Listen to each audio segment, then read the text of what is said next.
Hello viewers, আসসালামু আলাইকুম। আমি আপনাদের আজকে করে দেখাবো ডাল দিয়ে পাট শাক রান্না। আমি চুলাটা সরিয়ে দিলাম।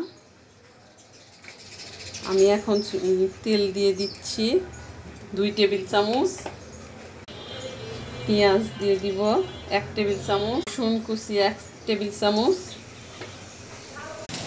পেঁয়াজ রসুনগুলো আমি ভেজে নিচ্ছি, লাল হওয়া পর্যন্ত আমি ভেজে নিব। আমি এ পর্যায়ে দিয়ে দিচ্ছি কাঁচামরিচ। পেঁয়াজ আমার ভাজা হয়ে গেছে, আমি এটাতে এখন পানি অ্যাড করব।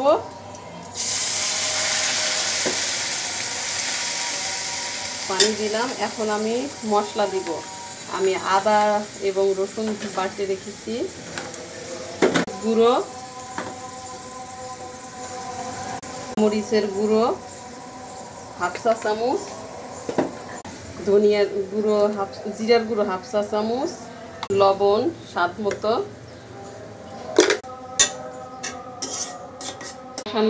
মশলা কষানো শেষ, আমি এখন এটাতে ডাল দিব। ডালটা আমি কষিয়ে নিব এবং সিদ্ধ করে নিব। সিদ্ধ হওয়া পর্যন্ত আমি অপেক্ষা করব।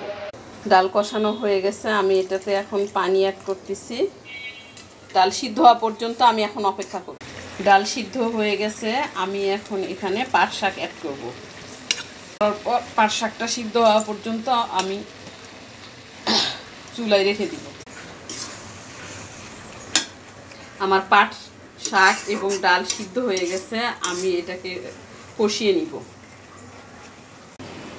আমার কষানো শেষ, আমি এটাতে এখন পানি অ্যাড করব।